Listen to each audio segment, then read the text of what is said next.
Hello guys, আসসালামু আলাইকুম। কি অবস্থা সবার? আজকে আসছিলাম আম্মুরে আব্বুরে নিয়ে একটু মাজারে ঘুরতে। তো তাদের মাজারে চারপাশটা ঘোরায় দেখাচ্ছিলাম বোনদের। পরে এখান থেকে বেরোয় হাঁটতে হাঁটতে যাচ্ছিলাম চপের দোকানে। তো যাইতে যাইতে এই যে সিং দরজা দেখতেছো, তার থেকে একটু বাম পাশে হচ্ছে চপের দোকান। আর আমি আর রিপন হাঁটতেছিলাম, আর আম্মুরা ছিল ওই পিছনে। তাই আমি আর রিপন একটু সেলফি নিতে নিতে হাঁটতেছি, মজা করতে করতে, কথা বলতে বলতে।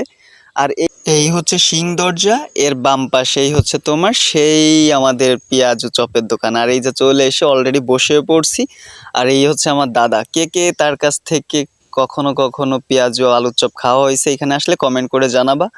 তো আম্মু আসছে দেখে সে তাড়াতাড়ি করে সবকিছু নিজের মতো করে দিচ্ছে, কারণ আমি এখানে এসে সবসময় বসি। আর এই যে তারা বসে বসে চারপাশ দেখতেছে, কারণ হচ্ছে আজকের পরিবেশটা আসলে অনেক সুন্দর ছিল। তা দাদাও তাড়াতাড়ি করে সবকিছু রেডি করে নিয়ে ওই পাশে যাচ্ছে দেওয়ার জন্য, কারণ হচ্ছে আম্মু আসলে পেঁয়াজগুলো অনেক পছন্দ করে, তাই সে বসেছিল, তাই তাড়াতাড়ি করে নিয়ে গিয়েছে দেওয়ার জন্য।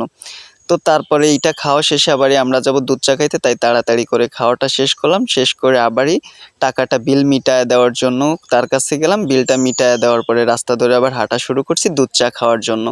তাই রাস্তা পার হইতে হবে, তাই আগে তাদের সামনে দিছি আর আমরা দুজনে পিছন পিছন হাঁটতেছি, কারণ আজকেরা একটু রাস্তার ভিতরে গাড়ি ঘোড়া বেশি ছিল, তাই তাদের দেখে শুনে নিয়ে রাস্তা পার করতেছিলাম। আর এই যে আমার দুইজন, এই হচ্ছে আমার বোন, এই হচ্ছে মা, আর সামনে তো আমার রিপন ছোট ভাই। অলরেডি আমরা মাঝের চার দোকানে চলে আসলো। দাদাও আবারই আমাদের খুব পরিচিত, যার কারণে দাদাও তাড়াতাড়ি করে আম্মুরে দেখা মাত্রই চা বানায় দিচ্ছে, কারণ হচ্ছে আম্মু খোলামেলা পরিবেশে খুব কমই বসে, তার জন্য আবারই ভিতর থেকে লোকদের বের করে আমাদের একটু ভিতরে বসার জন্য জায়গা করে দিছে, কারণ হচ্ছে আম্মুর একটু অসুবিধা হচ্ছিল, যার কারণে। আর এই হচ্ছে মাঝারের দুধ চা। এই দুধ চা যে খায়নি সে আসলে ব্যর্থ।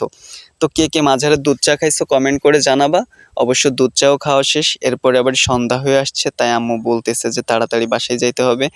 তাই কথা না বলে তাদেরও রেডি করে দিয়ে বাসার দিকে এগিয়ে দেওয়ার জন্য তাড়াতাড়ি করে বিলটা মিটালাম। এদিকে তারাও রেডি হচ্ছে। তো এই ছিল আজকের ভিডিও। দেখা হবে পরবর্তী কোনো ভিডিওতে। আল্লাহ হাফেজ।